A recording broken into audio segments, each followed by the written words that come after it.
be done toward building international stability, principally by the two superpowers. Pressure from the non-nuclear nations, the danger as well as the high cost of the arms race, led finally to a long-range plan by the U.S. and the Soviet Union, the Strategic Arms Limitation Talks that began in 1972, SALT I. Both sides had been developing huge defense systems against missile attack. In 1972, 4 years after the talks had begun, SALT I was signed. One of the results was the Anti-Ballistic Missile Treaty, an agreement to shelve the elaborate and expensive anti-ballistic missile apparatus in the U.S. and the Soviet Union. Vast anti-ballistic missile constructions were dismantled, demolished. SALT I halted the building of elaborate systems of defense in both nations and was therefore clear evidence of success through negotiation. There is some tendency of people to think that if an agreement does not involve reductions, it has somehow lesser significance.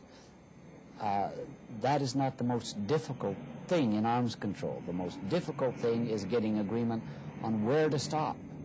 And in that sense, the SALT negotiations have been very, very significant in that they have, in SALT I for anti-ballistic missiles and in SALT II for strategic delivery systems, have reached agreements on where to stop. Now, those levels for anti-ballistic missiles were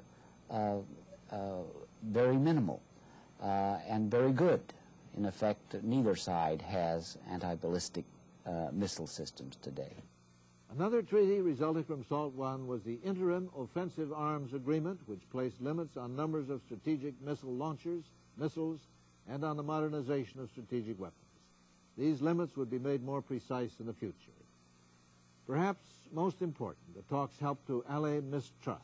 There were occasions now when exchanges took place, when observers were invited to witness military activities of the other side.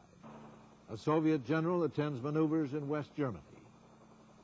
Warsaw Pact troops hold maneuvers in Poland.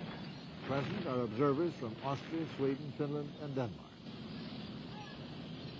Another measure concluded in 1972 required the disposal of existing war material. The convention banning biologic and toxic weapons required that these be destroyed within 9 months of signing the convention. SALT I was a beginning. The strategic arms limitation talks were conceived to go on into the future, an institution, so to speak, to halt the arms race.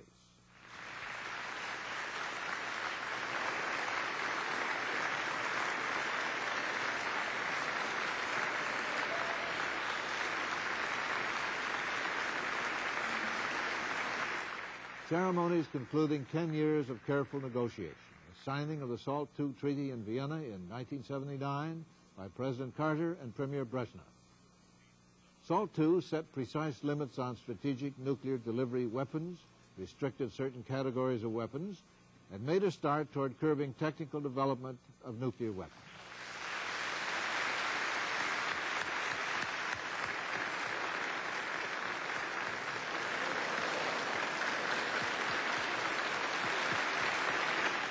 The levels agreed upon in some cases are very high, unfortunately high.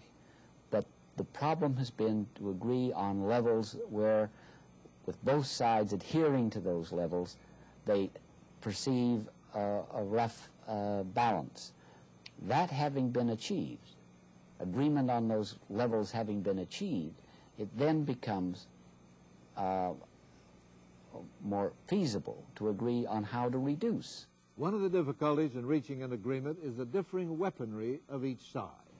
Clearly, the Soviet Union has in their missiles more throw weight. The United States today has more reentry vehicles and bombs in a strategic nuclear arsenal. We believe our strategic weapons are more reliable and more accurate, and generally we believe American technology is an asset in the strategic field. There are people who often wonder if the negotiators in the field of arms control don't look at themselves in the mirror in the morning and say, really, aren't you involved in some sort of ridiculous game in terms of trying to balance out numbers at such high levels when everybody knows what a much smaller number of nuclear weapons can do in terms of destruction. But part of the problem is that the objective is not merely to establish a rough equivalence in terms of perception, but the objective is also to establish an arrangement that will lead to greater strategic stability. And by that, I don't mean merely an arrangement that pleases the theorists. What I mean is an arrangement that will reduce as low as possible the possibility of nuclear war. One of the things that has been achieved in SALT II is the beginning of the application of qualitative limitations on strategic arms, in addition to the quantitative limitations. And the qualitative limitations are more difficult to achieve, and they're also, in many cases, more important. There's always a question of how closely the provisions of a treaty will be followed. Important in making SALT II possible are verification techniques, which are now extremely sophisticated. On-site inspection, which the Soviet Union has always rejected as a treaty condition, is no longer the stumbling block that it was. Final agreement on SALT II does not come in the U.S. with a signing of the treaty by its chief executive.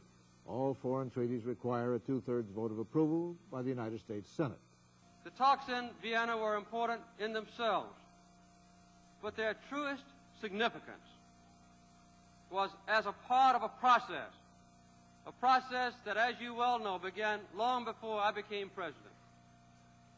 This was the 10th time since the end of World War II when the leader of the United States and the leader of the Soviet Union have met at a summit conference. In the age of the hydrogen bomb, there is no longer any meaningful distinction between global war and global suicide. The capabilities of national technical means of verification today, plus the high levels of strategic forces on both sides, are such that any significant violations would be detected long before they could have adverse consequences. In addition, the consequences of violation and subsequent possible abrogation of an agreement of this nature are so tremendous that it seems irrational for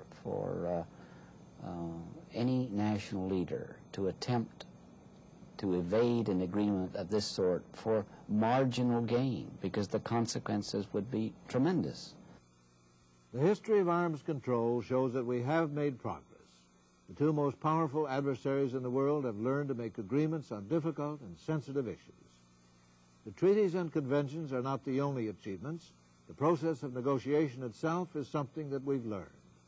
Every step has provided more experience in the complex art and science of negotiation. We now know that if we cannot make large steps, we can take small ones along the difficult path to peace. We have come a distance. There's a long way ahead.